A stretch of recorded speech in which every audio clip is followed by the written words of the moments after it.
You've found just stories, simple, heartfelt moments from real lives, stories that remind us how connected we all are through love, loss, and hope. Get cozy. The stories are about to begin.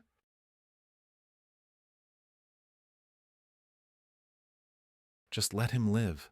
Only let him live. This desperate plea echoed in Eleanor's thoughts on the way to the hospital. The world turned upside down a few minutes ago when the phone rang at work. She was informed that her only son, Leo, had been urgently taken to the hospital. Leo was on a school trip with his class. Their minibus suddenly collided with a truck. Almost all the children, thankfully, got off with a fright. Only Leo and one other girl were injured. The teacher said that Leo was hurt the worst. Ellie flew up the stairs to the third floor, where the intensive care unit was located. Only now, in this whirlwind of horror, did she realize she hadn't called her husband. "Arthur, Arthur, can you hear me?" She breathed into the phone. "Leo is in intensive care. A truck crashed into the minibus. Come to the Fifth City Hospital urgently. I'm here, on the third floor." Arthur, dropping everything, rushed to the hospital. Memories flooded back unexpectedly. The thrill and excitement of waiting for their son. He and Ellie had been married for 17 years, and Leo was only 9. 8 long years of hope, and here it was, the miracle come true, the birth of their son. Arthur remembered holding Leo for the first time, walking with the stroller in the park, teaching him to ride a bicycle. Tears rolled down his cheeks. He thought about how unbearably difficult it was for Ellie right now, and he tried with all his might to compose himself to support her, not break her further with his appearance. Approaching the hospital, he glanced in the rearview mirror. He seemed to be holding it together. Ellie sat in the corridor near the intensive care unit, her head bowed, quietly sobbing. It seemed her strength for tears had run out. Seeing her husband, she jumped up from the chair and rushed to him. "Arthur, they still aren't saying anything," she exclaimed, her voice trembling. "Why? I don't understand." "Calm down, Ellie," he replied softly, embracing her. "They will tell us. We need to wait.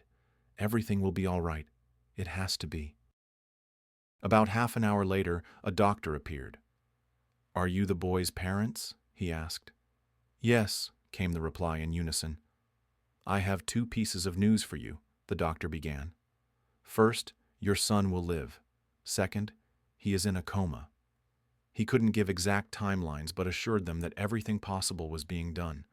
The head injury is very serious, and it's difficult to give predictions for the future yet. "Overall," the doctor concluded, "be patient and wait. The sooner he comes out of the coma, the better." Arthur led the doctor aside. "Tell me, doctor, maybe something is needed?" he asked quietly. "Medication? Some special supplies? Tell us. We will find and buy everything." The doctor shook his head. "No, that won't help here. What's needed now is prayer, faith, and waiting." He advised them to go home today. They wouldn't be allowed to see their son anyway. "Come back tomorrow," he said. However much Ellie pleaded, the doctor was adamant. They couldn't see their son. With heavy hearts, they went home. The next day found the parents at the hospital from early morning. They hadn't managed to get proper sleep. All their thoughts revolved constantly around their child. Arthur sought out the doctor to inquire about Leo's condition. "His vitals are stable, but he hasn't regained consciousness," the doctor reported. However, today they were allowed to stay by their son's side and even remain overnight.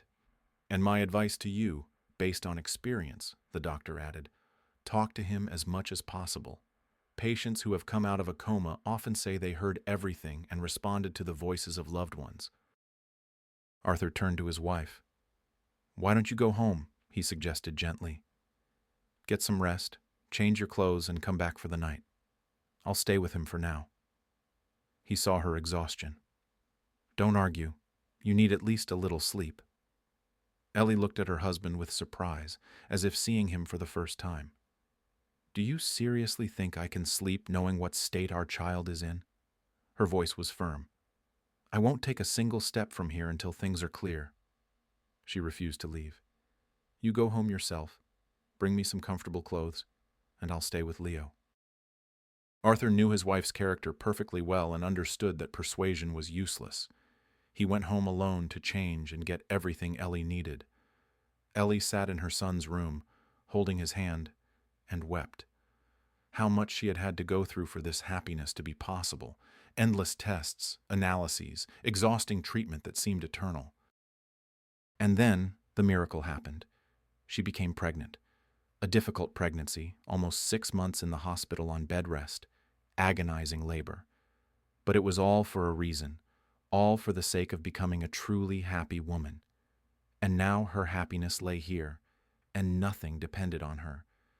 This oppressive feeling of hopelessness weighed on her heart. She wanted to scream, to howl with pain. But here, in the hospital, she couldn't allow herself to do that. Gathering the last remnants of her strength somehow, she remembered the doctor's words. Talk to him more. And she decided to talk to her son. She recalled funny stories from his early childhood, talked about trips, about what they had seen. Everything that came to mind at that moment, she recounted to him. 4 days passed. Leo's condition remained the same. His vitals were stable, but there were no signs of awakening. Ellie hadn't slept for 4 days now. Her strength was at its limit. Neither her husband's nor the doctor's pleas could make her rest even a little. I won't go anywhere and I won't sleep until my son comes to, she insisted. What if I fall asleep and he calls for me, and I'm not there? No, no, and no again. Don't even ask. But the body's resources are not endless. Ellie fell asleep right there on the chair beside her son. She had an amazingly vivid, beautiful dream. She was walking with Leo in the park, and they had a dog with them. Leo was walking slowly, leaning on a stick, while the dog happily ran around him. Ellie opened her eyes. What a realistic dream, she thought. Son, my darling, come back to us, she whispered, tears flowing again. We love you very much and we are waiting. She told him about the dream. It was so beautiful. We were walking with you in the park with a dog, a small black, I think, Labrador.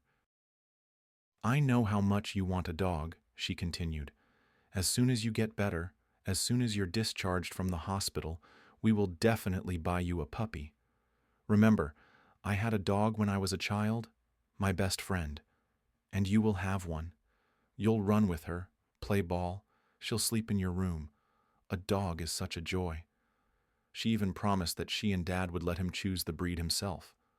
Whichever one you want, that's the one we'll buy. Just come back. She cried.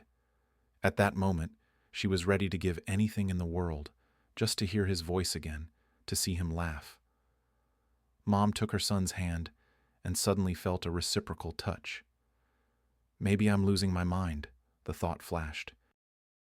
At that moment, Arthur called. Ellie, breathless with excitement, told him that she thought her son had slightly squeezed her hand.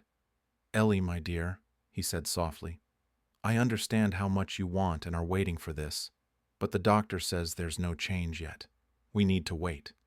Ellie understood this herself, but hope flared up with new strength.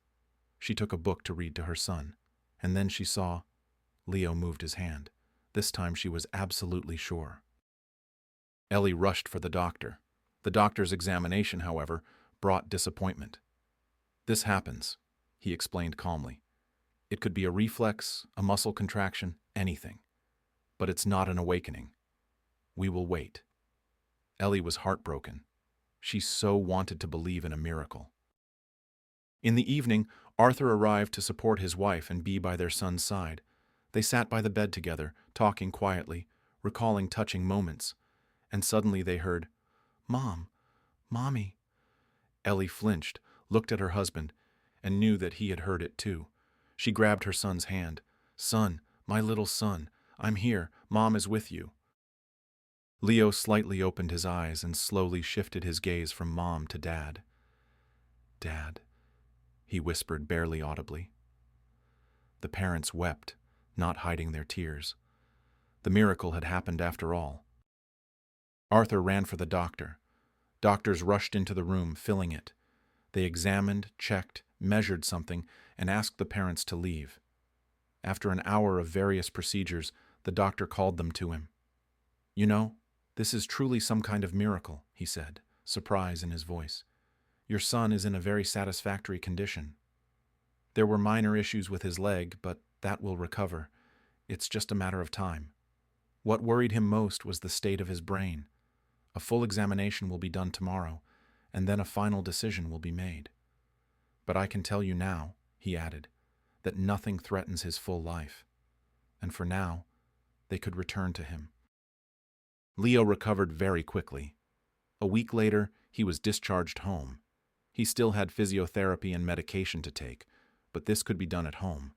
Finally, they returned under their own roof. In the evening, over a celebratory dinner, the family discussed where to go for a vacation after Leo's full recovery. But Leo seemed uninterested in this question. He was very thoughtful. His father couldn't stand it and asked, "Son, is something wrong? Are you not feeling well? Why are you so quiet?" Leo looked up. "Dad," he asked, "when are we going to get the dog?" "What dog?" his father asked, genuinely surprised. "Mom said we would buy a dog." Not understanding anything, Arthur called, "Ellie, come here, please." "What's wrong?" Mom asked, approaching. "Please tell me, when did we decide to buy a dog?" Arthur asked. "I don't remember such a conversation. Leo says you said that." Ellie looked from her husband to her son in surprise, and then she started crying. I said that when Leo was in a coma," she confessed quietly. "I just had a dream that we had a dog, and we were walking with her in the park. So I suggested to Leo that we buy a puppy." "Oh, Dad, darling, please let's get a dog," Leo pleaded, his voice trembling. "Please, Daddy, please. I really want a dog, a living, real one." Now it was the father's turn to be surprised. He had completely not expected such a turn of events. He had always been against animals in the house, but now, after everything they had been through, it seemed he would have to agree. "And what kind of dog do you want?" Arthur asked, resignation in his voice. "A Labrador, a black boy, please." Tears streamed down Leo's cheeks. The father, although strict, didn't have a heart of stone. Looking at the tears of his son, who had so recently been between life and death, Arthur decided to give in. "All right," said the father, "only one condition." Leo tensed his whole body, looking at Dad expectantly.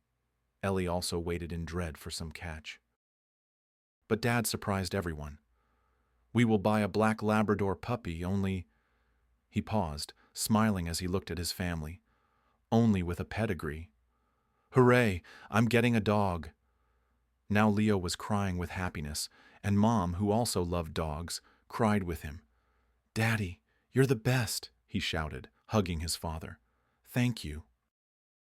When his father left the room, Leo turned to Mom and said quietly, "Mommy, thank you. I know that if it weren't for you, I would never have a dog." Ellie went over to her son, hugged him tightly, and kissed him. "It's all right, son," she whispered. "I know what it's like to dream of a dog." 2 weeks were spent searching for a puppy. It turned out that finding a black male Labrador was not an easy task. There were many females, but the males were taken even before birth, with people putting their names on waiting lists. But finally, they found one. Out of 3 puppies, Leo chose one, the most serious-looking one. "Why did you choose this one?" his father asked, surprised. The others seemed more playful. "No, this one is mine," Leo replied confidently. "He's so sad." "And do you know why?" His father shook his head. "Because he doesn't have a real friend. He's waiting for me." Leo's voice became quieter. "This is my puppy, Daddy. I saw him in my dream and even came up with a name already. Bucky." There was nothing to argue against such points, and they agreed that they would take this thoughtful black little one. They were supposed to pick up the puppy on Thursday. His father left work early. Initially, he had planned to pick up his wife and son after work and go together, but he decided to make it a surprise, to pick up the puppy himself and arrive home with him. All day, Leo and Mom prepared for the arrival of the new family member. They went to the pet store, bought everything needed: bowls, food, toys, a mat, pads, a leash. Closer to evening, they got dressed and were waiting for their father, when suddenly the doorbell rang. "I wonder who that is," Mom said, surprised. "Mom, I'll get it!" Leo shouted and threw the door open. Standing on the doorstep was his father, and in his hands he held a little black bundle of happiness. "Here you go, son. This is your Bucky," Arthur said, smiling. "Sorry I went by myself. I just really wanted you to meet sooner." He held out the puppy to his son. Leo took him into his arms, and Bucky immediately started happily licking his face. "Mommy! Mommy! Look, he recognized me right away!" Leo shouted throughout the apartment, tears streaming down his cheeks. "I can't believe I have a dog. No, not a dog, but the best friend." He looked at his parents, his face glowing with happiness. "Parents, I love you very much." And with these words, he ran off with Bucky to introduce his new friend to their room,